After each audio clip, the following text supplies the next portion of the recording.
Salam Bapak Ibu Saudara terkasih dalam Tuhan, kembali lagi di Studio Kristen Channel. Terima kasih sudah mendukung perkembangan channel ini dengan cara subscribe, komen, dan share.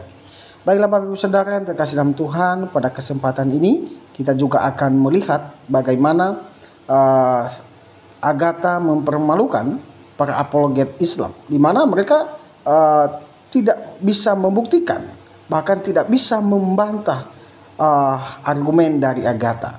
Bagaimana debat yang sangat memanas ini, ya? Mari kita dengarkan dan jangan kepanasan, ya. Dan mari juga memberikan komentar yang baik dan yang positif. Terima kasih. Ini dia videonya, selamat menyaksikan. Tuhan Yesus memberkati. Oke, silakan, ada yang mau ditanya Pak? Saya nggak melihat adanya ibadah di dalam agama Kristen.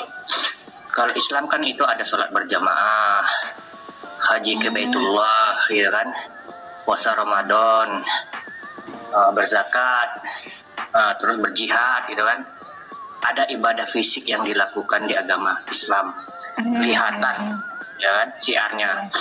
Agama Kristen saya nggak pernah melihat apa-apa. Pak, untuk apa ibadah fisik tapi hatinya busuk? Ups, maaf. Tunggu dulu. Lanjut. Terus, Silakan. ibadah fisik gitu kan. Apakah agama Kristen itu bebas dari ibadah? Ya kan, dibebaskan sebebas-bebasnya, tidak pernah ruku, tidak pernah sujud. Nah, hanya hati jadinya. Gitu. Gimana itu menurut? Memang saya di lapangan saya nggak pernah lihat. Siap. Mau dijawab Pak? Boleh. Ya, terima kasih ya. Yang pertama, orang Kristen itu nggak pernah ibadahnya di jalan, jadi nggak kelihatan. Orang Kristen itu kalau mau puasa nggak pakai toa, jadi nggak kelihatan.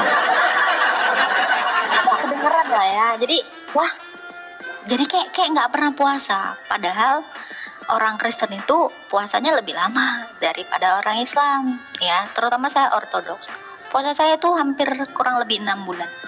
Dan ini juga masuk dalam masa puasa mengenang meninggalnya Sang Theotokos. Kami masih berpuasa hingga sekarang ini, gitu. Karena kebetulan saya sakit, jadi saya belum bisa berpuasa, gitu ya. Jadi orang sabar. Ini mau saya jawab, Anda nanyanya panjang, baru jawab semenit udah dipotong. Sabar dong ya. Kalau Anda mengatakan apakah orang Kristen itu tidak pernah sujud, ruku, berarti Bapak belum nengok ibadah saya yang FYP sampai 30 jutaan orang. Ya. Jadi jangan dibilang orang Kristen itu nggak pernah sujud, nggak pernah ruku, nggak pernah atau dibebaskan dari hal-hal peribadatan, tidak. Ya, bahkan perjamuan kudus itu adalah peribadatan kami dan itu adalah perintah. Puasa itu adalah perintah. Dan ibadah sembahyang itu perintah. Itu adalah ibadah, ya. Jadi jangan dikatakan orang Kristen nggak pernah ibadah. Itu masalahnya. Orang Kristen nggak teriak-teriak, nggak di jalan-jalan, nggak di bundaran HI gitu loh sembayangnya, gitu loh. Jadi padahal kalau bapak ini mungkin mainnya kurang ke mall ya Elia. Padahal di mall itu banyak ya yang ibadah ya. Gitu. Satu hal lagi ya Elia, ini Toa sendiri yang menemukannya adalah orang Kristen. Orang Kristen kalau mau ibadah nggak pakai toa. Toa itu penemunya orang Kristen, Pak. Pakailah pelotok yang bukan Kristen. Kalau kalian kan pelotok itu, nah, pakailah. Kami aja yang orang Kristen nggak pakai toa loh kami loh. Itulah. Padahal iya. Nah, satu lagi yang dia bilang, apakah orang Kristen ini dibebaskan dari ibadah? Pak, kami nanti sampai di sorga pun nanti sesuai dengan yang tertulis di dalam kitab Wahyu, kami ini memuji dan memuliakan Allah, menyembah Allah sampai kami nanti di sorga. Yang dibebaskan dari ibadah itu sebenarnya orang Islam nanti di sorga, Pak. Karena kalian nanti kalau udah di sorga sana, kalian nanti kalian cuman goyang-goyang pinggul aja kerja kalian, Pak. Iya. Nggak tahu saya apa perawan Pak bidadari loh. Saya minta Kami tuh dalil nanti sampai puasa itu, nanti kami nanti memuji dan memuliakan Allah. Namanya memuji itu kan ibadah. Memuliakan Allah itu pasti dalam bentuk penyembahan, dalam bentuk ibadah gitu. Ya kalau dalilnya yang puasa 6 bulan itu di mana di dalam Bible? Puasa kami total itu hingga 6 bulan saya bilang ya. Jadi puasa kami itu ada puasa para rasul, ada puasa prapaskah sebelum menjelang Yesus itu disalibkan, kami udah 40 hari 40 malam sudah berpuasa. Menjelang Natal kami juga 1 bulan penuh puasa para rasul yang sampai saya bilangkan. Puasa Rabu dan Jumat itu adalah kewajiban kami. Setiap Rabu dan Jumat orang Kristen itu berpuasa. Ya, hari Minggu sebelum perjamuan kudus kami berpuasa. Kalau di total itu kurang lebih 6 bulan total puasa kami. Tapi kami nggak teriak-teriak. Kenyataannya nggak ada yang Ini. ngelakuin itu. Jangan, kenyataannya waktu saya puasa kami tuh nggak sahur ya. Sahur.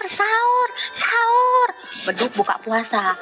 Buka Allahu Akbar ya. Allahumma lakas untuk nggak ada Pak, jadi nggak ada yang tahu. Memang kayak gini ibadah itu, memang dikatakan Yesus jangan seperti orang munafik di jalan-jalan, di gang-gang teriak-teriak supaya orang memuji kamu beribadah. Memang tidak seperti itu. Kalau kamu bilang nyatanya tidak ada Pak, kami yang ortodoks cuma ngakak aja nengok kalian. Dan puasa kami Pak, sabar. Dan puasa kami Pak, bukan pindah jam makan ya. Kami itu berpantang, tidak makan daging, tidak makan telur, tidak makan susu, tidak makan semua yang sifatnya hewani dan turunannya gitu ya. Jadi kami ini bukan berpuasa semua nanti pas buka rakus, geragas, apa aja kaki meja pun dimakan, nggak demikian. Selesai kami berpuasa, kami nggak ada sahur-sahuran. Puasa start dari maghrib itu kami udah berpuasa. Lalu kami selesai buka puasa Pak. Ya, sudah buka puasa, lanjut lagi puasa Mbak. Makanya kami bilang itu puasa kami tuh 40 hari 40 malam, bukan 40 siang. Bukan 30 siang. Siang malam. Bohong itu. Iya. Hah? Mana ada yang Anda kan gitu? nanya gini kan. Anda kan nanya, dalilnya ada. Yesus itu berpuasa 40 hari 40 malam. Makanya kami juga berpuasa 40 hari 40 malam. Loh, kalau kamu bilang itu nggak berdalil, ada dalilnya gitu loh. Puasa kami itu seperti itu Pak.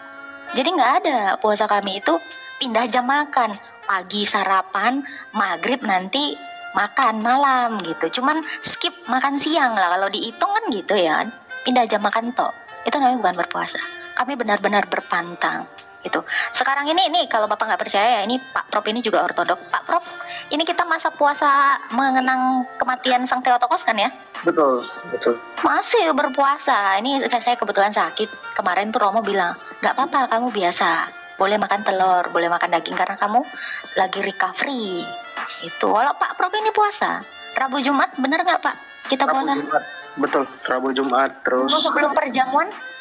Sebelum perjamuan hari Sabtu, nanti malam, nanti mulai sore puasa buat perjamuan kudus. Puasanya nggak diwajibkan kan? Cuman hanya sekedar Wajib, harus. Wajib nggak Harus, boleh. Karena di dalam harus. itu semua dasarnya Alkitab 1 Korintus 11 ayat 27.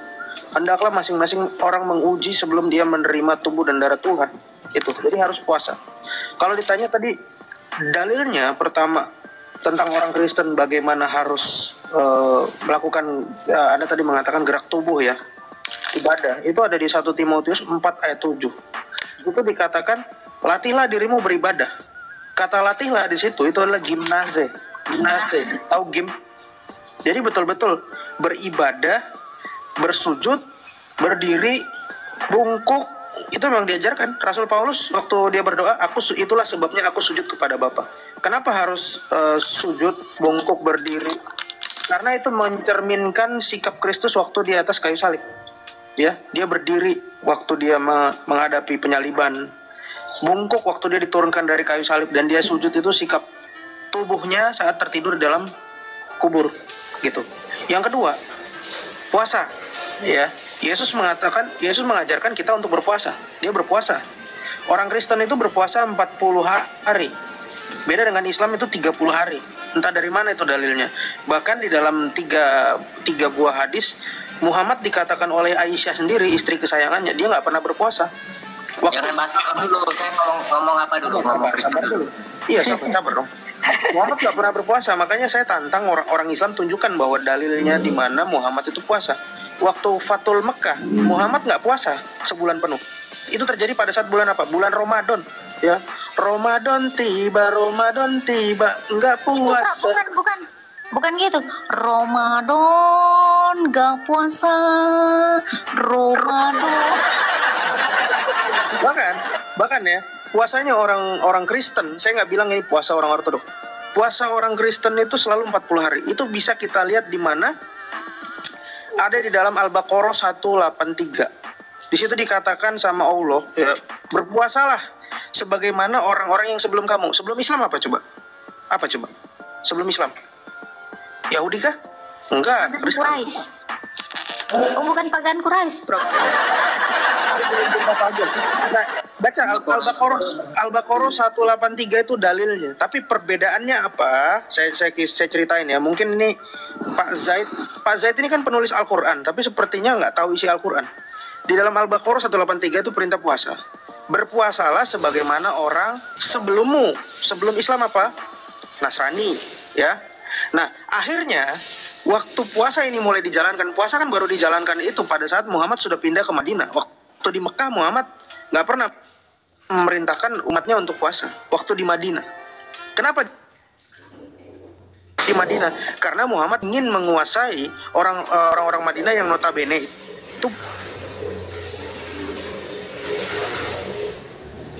itu bukan Islam. Ada Nasrani, ada Yahudi, macam-macam di situ, ya. Nah, akhirnya karena puasa ini dijalankan baru 1 tahun pertama, 1 kali, apa yang terjadi? Teman-temannya Muhammad gak ada yang sanggup. Ada satu tuh yang dia kerja, terus dia pingsan. Satu lagi teman akrabnya tuh si Umar bin Khattab, bapaknya Hafsah. Ngapain dia? Waktu malam bulan puasa dia menggauli istrinya. Dia bilang, Anda bisa lihat di dalam tafsir Al-Baqarah 187. Dalilnya itu, sehingga Al-Baqarah 187 itu Allah menegaskan bahwa itu ada 2 benang, ya, benang putih dan benang merah. Maksudnya waktu fajar dan waktu maghrib. Nah, setelah maghrib, kalau kamu sudah berbuka puasa, kamu diperbolehkan menggauli istrimu dari arah mana saja. Dari arah mana saja itu sebetulnya di Al-Baqarah 223. Tunggu, Prof. Berarti sebelumnya malam itu mereka sebenarnya harusnya puasa kan? Puasa sama seperti kita. Kita kan Kristen puasa buka puasa, terus puasa lagi kan malamnya. Puasa lagi. Jadi selama 40 hari itu bertarak, nggak ada hubungan suami istri, nggak ada makan gitu. Nah, tapi kalau Islam, awalnya dia ngikut, tapi orang Islamnya nggak sanggup, sehingga Umar request ke Muhammad, Rasulullah, aku tadi malam menggauli istriku, gimana nih? Padahal ini lagi bulan puasa, bulan Ramadan. Terus apa yang dilakukan Muhammad? Muhammad langsung menurunkan wahyu, ayat langsung Al-Baqarah 187 turun. Silakan dibuka Al-Baqarah 187. Itulah kenapa orang Islam begitu buka puasa, ya, hura-hura ya, bukber, malamnya itu ngiwiu sama istrinya. Sementara kalau orang itu katanya. Itu, Bang. Iya. Nggak cocok, Pak. Prof bilang nyiwi. Nggak cocok. Nggak siang malam puasa itu yang sebenarnya itu dari Allah itu cukup dari fajar sampai maghrib. Itu loh maksudnya itu. Cukup, jangan siang malam, memberatkan diri nanti. Loh, Situ. asbabnya tadi tuh, Pak. Iya. Akan kita tunjukin aja mungkin ya. Iya, Kita tunjukin nah aja ini kita ajak mereka untuk ini bukti bahwa ajaran tapi puasa Prof, kalian itu Prof, meniru yang orang kemarin Prof bilang itu ya, Prof. Apa Tapi tuh? yang Prof bilang itu hijab itu ternyata badan, itu ternyata benar ya. Aku baru lihat itu dari Pak Ustadz itu. Betul, dari Habib ya, Habib Ribo. Al-Baqarah 187. Habib Krebo. Kita buka ya. Ini saya juga insidental nih ngebukanya. Jadi kita lihat aja betul nggak apa yang saya omongin. Ada nggak apa-apa kok, saya cuma nanya sebentar aja. Tapi Prof udah tidur kan? Sudah. Kemarin dia main PUBG soalnya.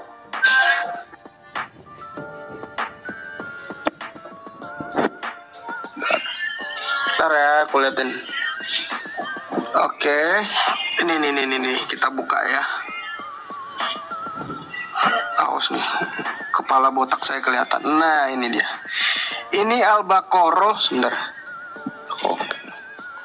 Ini Al-Baqarah 187. Teman-teman sih bisa buka ya. Tapi betina ayat 187. Limit dulu Bang Ican. Ya.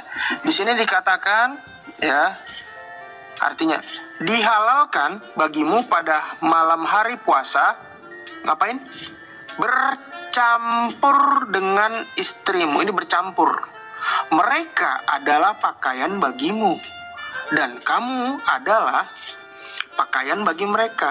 Allah mengetahui bahwa kamu, ini Allah ya, sangat pengertian sekali sama Umar, tidak dapat menahan dirimu sendiri, tetapi Dia menerima taubatmu dan memaafkan kamu. Maka sekarang campurilah mereka dan carilah apa yang telah ditetapkan Allah bagimu, makan dan minumlah hingga jelas bagimu perbedaan antara benang putih dan benang hitam, yaitu fajar. Kemudian sempurnakanlah puasa sampai datang malam. Tetapi jangan kamu campuri mereka ketika kamu beriktikaf dalam masjid. Itulah ketentuan Allah. Maka janganlah kamu mendekatinya. Demikianlah Allah menerangkan ayat-ayatnya kepada manusia agar mereka bertakwa. Inilah ayat bahwa setelah buka puasa boleh mencampuri. Nah, asbabun nuzulnya apa? Kita lihat di dalam tafsir Ibnu Katsir. Saya kembali lagi bilang tadi saya ambil dari Qurano ya. Ini situs Kemenak ya, situsnya Kemenak, Kementerian Agama Indonesia. Kita lihat di Ibnu Katsir tafsirnya ya. Musa Ibnu Uqbah telah meriwayatkan dari Quraib dari Ibnu Abbas sepupu Muhammad yang menceritakan bahwa sesungguhnya orang-orang itu sebelum diturunkan perintah puasa seperti apa yang telah diturunkan kepada mereka sekarang, mereka masih tetap boleh makan dan minum serta dihalalkan bagi mereka menggauli istri-istrinya. Tetapi apabila seorang di antara mereka tidur, jadi setelah tidur kalau mau bangun itu nggak boleh lagi. Nih kita baca ya. Maka ia tidak boleh makan dan minum serta tidak boleh menyetubuhi istrinya hingga tiba saat berbuka keesokan malamnya. Jadi nggak boleh, awalnya itu nggak boleh berhubungan badan. Kemudian, perhatikan baik-baik teman-teman, sampailah suatu berita kepada kami bahwa Umar Ibnul Khattab, Umar bin Khattab maksudnya, sesudah tidur dan wajib baginya melakukan puasa, maka ia bangun. Ini saya nggak tahu nih, bangun Umarnya atau Umar Junior nih yang bangun. Dan tolong dibaca tak? Waktu dia bangun ngapain si Umar? Menyetubuhi istrinya. Kemudian dia datang menghadap Nabi Saw ya, dan berkata, aku mengadu kepada Allah dan juga kepadamu atas apa yang telah aku perbuat. Jadi dia ngaku, semalam aku nggak sengaja nih ya menggauli istriku. Begitu ya. Nabi Shallallahu Alaihi Wasallam bertanya, apakah yang telah kamu lakukan? Umar menjawab, sesungguhnya hawa nafsuku. Lihat nih kelakuan Umar ya. Yang disalahin hawa nafsunya nih, lihat. Sesungguhnya hawa nafsuku telah menggoda diriku. Wih. anjay. Akhirnya aku menyetubuhi istriku sesudah aku tidur, sedangkan aku berkeinginan untuk puasa. Maka mereka para sahabat menduga bahwa Nabi SAW pasti menegurnya dan mengatakan kepadamu, tidaklah pantas bagimu lakukan itu. Maka turunlah firman-Nya Al-Baqarah 187. Alhamdulillah. Ini besti banget ya. Langsung turun ayat ya bestinya ya. Kalau berarti diringankan itu puasa kami. Prof pernah Mati orang yang malam nggak? puasa. Ada penelitian, Prof pernah dengar nggak? Ada penelitian dari orang-orang Kristen sendiri meneliti kan? Dia meneliti bertahun-tahun meneliti, Prof. Di Yerusalem, kemudian dia meneliti juga. Prof pernah menelitinya nggak tuh? Meneliti apa sih kamu dari tadi bilang? Meneliti Injil, Prof itu, meneliti kebenaran Injil. Nah, Ini kan lagi ngebahas sebenarnya gara-gara si Umar lah turun ayat. Iya, Maka enggak. selesai Masalahnya- bangun tidur itu boleh menggauli. Kok nyambungnya kemana ini? kan ayatnya mengatakan boleh kalau malam tuh boleh menggauli istri. Ini mana salahnya? Yang pertanyaannya, kapan orang Kristen itu berpuasa? Enggak, ini masalah kitab suci dulu kita bahas kan. Prof pernah So, ya ada peneliti dari Kristen. Prof harus tahu itu sejarah kitab suci. Prof sendiri masa Prof nggak tahu? Setelah melakukan penelitian mereka Ini Allah perhatian banget ya sama Umar mereka ya. mengatakan itu Umar ya, lendirnya waktu keluar tuh kayak lagi dengar ngebersihin dulu, AC. masa debat di ruang debat kita nggak saling dengar. Gimana cara debatnya? Ya silakan. Ya, Bang harus Ican. dengar, saling mendengar lah kan, Prof. Anda Nggak, juga mendengar. saya dengar. Tapi Bang, Anda menuntut debat kami kalau kayak mendengar. gini. Anda juga mendengar tadi.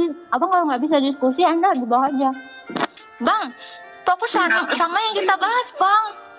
Nggak nyambung. Sate. Nah, sama Pak Said aja lah. Salam Bang Zaid. Ini bang, itulah keringanan yang diberikan Allah. Alhamdulillah bang. Islam itu agama fitrah. Orang sanggup puasa siang malam tanpa makan. Agama apa itu? Ngarang itu. Itu maksudnya tuh. Diringankan ya terima keringanan itu. Itu alhamdulillah. Allah tidak membebani kepada yang tidak disanggupi umatnya.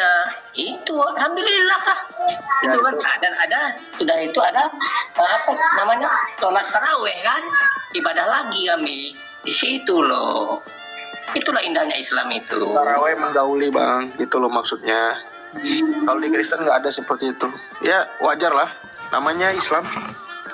Islam ya memang gitu bang. Kalau nggak ada selangkangan ya apalagi fokusnya, sasarannya apa? Agama fitrah bang, tentang masalah menggauli menyetubuhi itu ya memang fitrah manusia, kebutuhan manusia itu. Ya, nggak boleh ditutup-tutupi, memang gitu adanya. Kalau ke rumahnya, kalau abang tahu nggak kalau ke rumahnya Umar bin Khattab itu dikasih masker? Pernah dengar nggak riwayatnya? Kalau mau ke rumah Umar bin Khattab itu ada masker di luarnya. Sahih nggak riwayatnya? Nanti ngarang apa lagi doi? Karena kalau nggak pakai masker bau baiklin bang di rumahnya.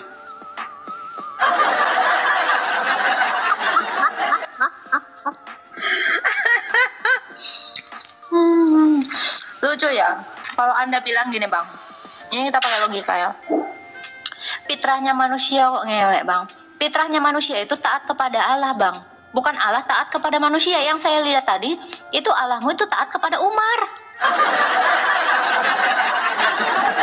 Allah tuh maha mengampuni doa. Sebentar.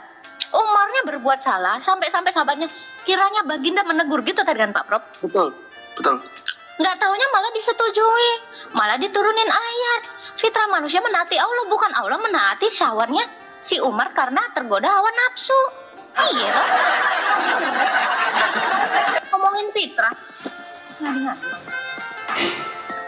Ya, karena ajaran Nggak mungkin manusia, Allah itu tahu juga nggak mungkin manusia itu sanggup puasa siang malam tanpa makan. tadi kamu sok munafik, kamu yang paling puasa, tiba-tiba kamu ngomong nggak mungkin manusia puasa. Ini kamu jadi fokusnya mau kemana? Kenyataannya kan diringankan sudah itu. Jadi sebetulnya gini ya nggak apa-apa sih. Itu perbedaan antara Kristen dan Islam. Kalau Kristen itu seperti yang saya bilang tadi, sampai detik ini kalau sudah berbuka itu nggak boleh karena kita menjaga kekudusan.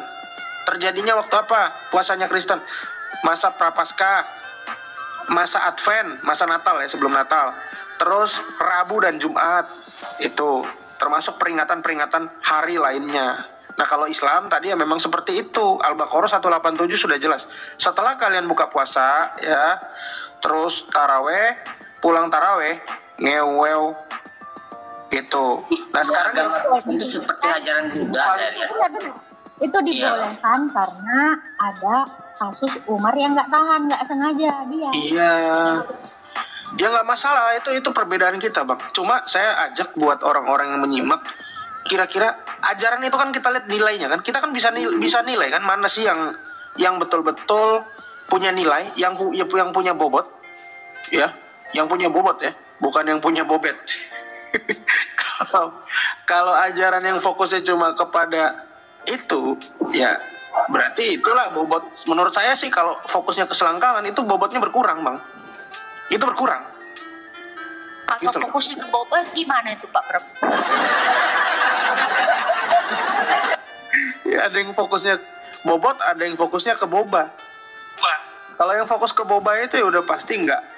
Itu bukan sifatnya rohani. Ya itu Nggak ada sifatnya. yang sanggup. Orang Kristen juga nggak sanggup puasa siang malam. Makanya mereka meninggalkan agama mereka itu cuma hanya Yang sanggup, mau kita puasa kok nggak sanggup itu.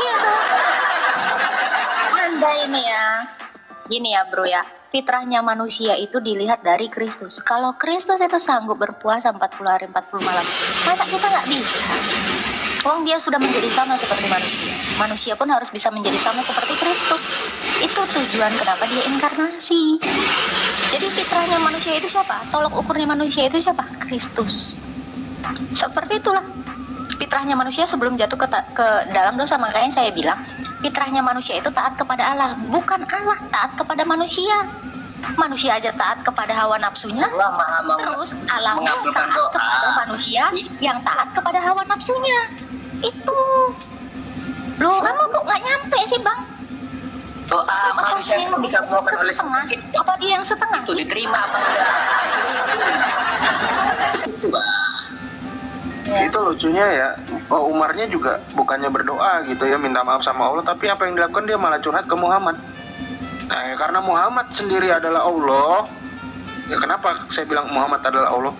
Karena seabsurd itu dia langsung bisa turunkan ayat. Dia langsung bisa turunkan ayat. Siapa yang bisa jamin Muhammad memang betul-betul dapat? Tidak seluruh perkataan Umar itu dikabulkan Allah bang. Ingat peristiwa perang, pendapat Umar itu ditolak. Iya ditolak. Allah lebih memilih Kita kasih pendapat dua Abu ya? Bakar. Di Oke, situ. itu tadi Umar. Satu lagi ya, ini permintaan Umar juga diluruskan sama Allah loh. Turun ayat hijab ya Pak Prof ya. Tuh. Terus azan bang, azan. Abang tahu nggak azan itu bagaimana sejarahnya? Azan dalam Islam. Tahu. Oke, tahu. Boleh diceritakan? Saya pengen tahu dari abang gimana.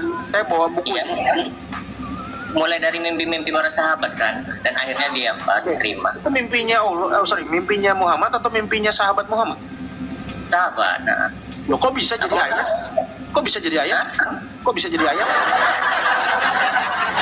Itu disetujui oleh Allah setelah itu. Wah. Mimpi para sahabat. Gitu. Ayat Astaga. Allah nggak. Allah mau Ayat kayak terinspirasi. Ilham juga.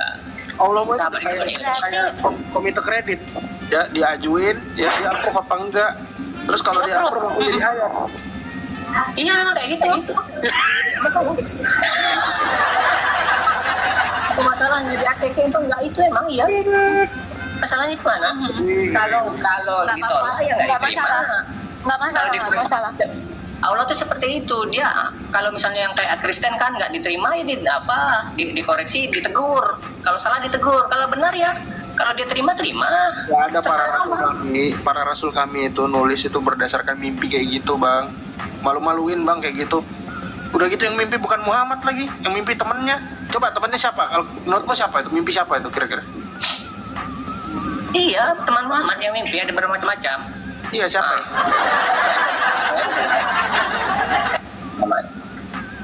Saya kasih tahu ya ke teman-teman nih. Saya kasih tahu ya teman-teman. Ini buat teman-teman yang sakit hati. Kalau itu disetujui, saya bilang kan disetujui. Ada nggak perkataan sahabat yang tidak disetujui? Ada. Nah itu ada. Contoh, 3 pemuda itu yang ingin sholat terus yang malam, puasa terus saban hari dan tidak menikah, itu ditolak itu. Ya karena Allahnya Muhammad. Menurut Muhammad itu nggak menguntungkan ya. Reject. Jangan berlebih-lebihan. Nah itu. Kalau puasa berlebihan siang dan malam tidak pernah berbuka, di situ berlebihan. Ya Muhammad lah komite kreditnya karena dia adalah Allah. Makanya tadi saya bilang, kalau menurut pasti di ACC dia approve. Kalau Muhammad merasa itu tidak menguntungkan buat dia, ya dia nggak approve.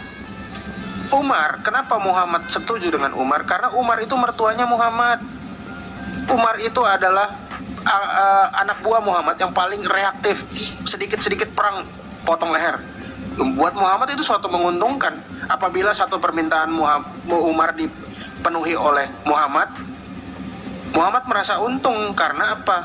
Artinya dia bisa memberikan sesuatu buat Umar, maka Umar juga bisa memberikan sesuatu buat Muhammad. Itu take and give. Itu transaksional, wahyu yang transaksional. Istilahnya seperti itu. Memang Nabi pernah berkata, jikalau ada nabi setelah diriku, maka Umar lah yang akan menjadi nabi. Memang kayak gitu. Memang perkataan Umar itu. Saya tanya. Khalifah kedua namanya siapa? Abu Bakar. Umar. Iya, jika ada Udah. berarti benarnya kan perkataan Umar itu banyak benarnya emang. Berarti pengganti Muhammad adalah Umar juga. Kecuali Umar nggak jadi khalifah, benar omonganmu make sense. Gitu. Nah itu yang lucu itu yang azan. Ini kasihan ya. Satu Indonesia ini kasihan bro. Indonesia itu bukan cuma Islam doang. Semua orang Indonesia yang non Islam itu merasa bising, sakit kepala, kesemutan, pegal-pegal. Kalau apa? Kalau dengar azan, Allah Akbar, terus harga rumah itu langsung anjlok kalau sudah dekat masjid. Itu asumsi. Kamu pergi ke bank ya, kamu tanya orang kalau jual rumah di sebelah masjid, harganya bisa naik nggak? Nggak bisa bro. Nggak bisa. Kasihan yang punya rumah, termasuk orang Islam sendiri. Saya nggak bilang itu orang Kristen, tapi tahukah kalian orang-orang Islam dan orang-orang non-Islam bahwa ayat azan itu bukan dari pengalaman pribadi Muhammad, melainkan itu adalah mimpi dari teman Muhammad yang waktu itu mimpinya dia lagi mimpi terus ada lewat orang berbaju hijau jualan trompet. Ini dia mimpi ya ceritanya ini. Saya bisa bukakan bukunya. Ada orang jualan trompet. Nah, kamu salahkan aja kalau saya salah ngomong. Jualan trompet, terus orang ini pengen beli trompetnya. Terus yang jual trompet itu gimana? Ya, yang jual trompet ngomong apa? Buat apa kamu membeli trompet saya ini? Katanya gitu. Akhirnya si temannya Muhammad, ya saya nggak mau spill namanya ya, tapi bukan Umar orangnya. Saya nggak mau spill namanya. Temannya Muhammad bilang, sesungguhnya aku ingin membeli trompetmu untuk dapat mengumumkan panggilan sholat kepada kaum muslimin gitu. Jadi dia beli trompet untuk buat panggilan sholat. Awalnya panggilan sholat itu bukan azan maghrib, bukan, tapi adalah trompet. Nah terus penjual trompet tersebut itu ngomong apa kepada sahabat Muhammad? Dia bilang, kamu jangan beli trompetku, tapi aku ajarkan kamu bagaimana memanggil azan. Dia ngajarin apa? Ya, Allah Akbar, Allah Akbar. Nah, kata-kata itu adalah kata-kata. Dimute dulu dong, Bu. Aduh. Kata-kata itu yang didapat dari mimpi, itulah kata-kata yang dikopas dan menjadi seruan azan, termasuk azan maghrib. Gitu, itu Pak. Awalnya gini yang benar itu ya. Saya buka buku ya. Silakan. Benar-benar, jadi tukang trompet itu yang ngajarin. Tukang trompet itu yang mengajarkan teks bagaimana azan. Sebentar, saya ambil bukunya. Itu mengadakan musyawarah. Sebentar Bang. Kok bisa nadanya seperti itu? Apa Kang trompet ini orang Yahudi ya Pak Prof ya? Karena orang Yahudi itu kan gitu kan, kalau mau beribadah kan Shema Israel Adonai Elohino itu kan. Betul. Iya gak sih? Ulangan 6 ayat 4. Lanjut Bang. Yang benar. Bang Zaid, lanjut Bang Zaid. Ini saya pakai buku ya. Versi Bang Zaid. Ya. Kita uji. Yang benar itu seperti ini. Silakan. Pada saat awal-awal itu kaum muslimin kan belum banyak kan, jadi orang tuh sholat datanglah pada waktu-waktu itu kan datang. Nah, terus kaum muslimin semakin banyak itu, maka sahabat punya ide bagaimana caranya agar kita bisa memanggil kaum muslimin untuk sholat, menyeru gitu kan, kita udah banyak nih gitu kan. Maka adalah yang berpendapat ayolah kita pakai trompet.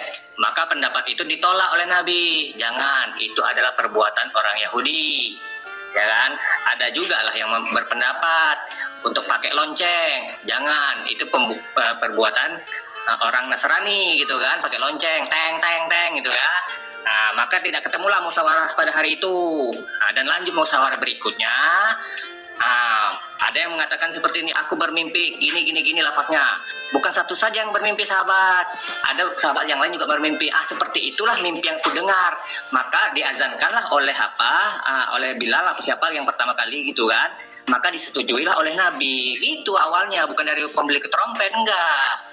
Usul sahabat itu trompet tapi ditolak gitu, bukan dari orang trompet tadi yang lafaznya itu tidak bang, itu yang benar itu ya. Jadi lonceng dengan trompet itu ditolak di dalam Islam karena menyerupai Yahudi dan Nasrani. Nah, itu dikoreksi sama Islam kan, jangan serupai mereka gitu kan, mereka kaum pembangkang. Itu yang difokuskan tadi, dari mana kata-kata azannya itu ditemukan, itu loh Bang. Iya, seperti itu, sahabat bermimpi. Bukan satu orang sahabat yang bermimpi, ada beberapa sahabat. Saya tanya lagi ketiga kalinya, dari mana kata-kata azan itu ditemukan Bang? Ya udah, kalau ingin jelasnya saya cek dulu ya, ingin jelasnya ya. Oke, cari dulu ya, ini aku sekalian buka ya. Oke, kita sama-sama belajar ya. Belajar Kristen maksudnya, jangan belajar Islam, tidak ada gunanya. Kita buka di dalam Galatia 5 ayat 16 sampai yang ke-26 mengatakan bahwa hidup menurut daging atau roh. Maksudku ialah hiduplah oleh roh, maka kamu tidak akan menuruti keinginan daging. Sebab keinginan daging berlawanan dengan keinginan roh, dan keinginan roh berlawanan dengan keinginan daging. Karena keduanya bertentangan, sehingga kamu setiap kali tidak melakukan apa yang kamu kehendaki. Akan tetapi jikalau kamu memberi dirimu dipimpin oleh roh, maka kamu tidak hidup di bawah hukum Taurat. Perbuatan daging telah nyata, yaitu percabulan, kecemaran, hawa nafsu, penyembahan berhala, sihir, perseteruan, perselisihan, iri hati, amarah, kepentingan diri sendiri, pecinderaan oleh roh pencemah, kedengkian, kemabukan, pesta pora, dan sebagainya. Terhadap semuanya itu kuperingatkan kamu, seperti yang telah kubuat dahulu, bahwa barang siapa melakukan hal-hal yang demikian, ia tidak akan mendapat bagian dalam kerajaan sorga. Tetapi buat roh ialah kasih, sukacita, damai sejahtera, kesabaran, kemurahan, kebaikan, kesetiaan, kelemah lembutan, penguasaan diri. Tidak ada hukum yang menentang hal itu. Barang siapa menjadi milik Kristus Yesus, ia telah menyalibkan daging dengan segala hawa nafsu dan keinginannya. Jikalau kita hidup oleh roh, baiklah hidup kita juga dipimpin oleh roh. Dan janganlah kita gila hormat, jangan kita saling menentang dan saling mendengki. Ya, dalam kebenaran firman Tuhan ini Bapak Ibu Saudara mengajarkan kita bahwa kita harus menjauhkan diri seperti yang disampaikan tadi, bahwa dalam percabulan, pencemaran, iri hati, fitnah, ya mari kita menjauhkan diri kita dalam hal itu, karena tidak berkenan kepada Tuhan. Nah, dari debat yang sudah kita saksikan dan sudah kita dengarkan bersama, banyak orang yang menyampaikan sesuatu pernyataan mereka sesuai dengan pemahaman mereka tentang Yesus. Tetapi itu salah. Karena kenapa? Kembali lagi kita kepada Alkitab. Alkitab menyampaikan bahwa Yesus Kristus adalah Tuhan. Dia adalah jalan, kebenaran, dan hidup. Tidak ada jalan melalui Bapa kalau tidak melalui Dia. yaitu Yesus. Maka dari itu percaya kepada Yesus maka hidup akan selamat. Dan kalau tidak percaya Yesus engkau akan binasa. Maka dari itu bertobat dan percayalah kepada Yesus. Itu saja yang mungkin bisa saya sampaikan. Sampai jumpa di video berikutnya. Tuhan Yesus memberkati kita.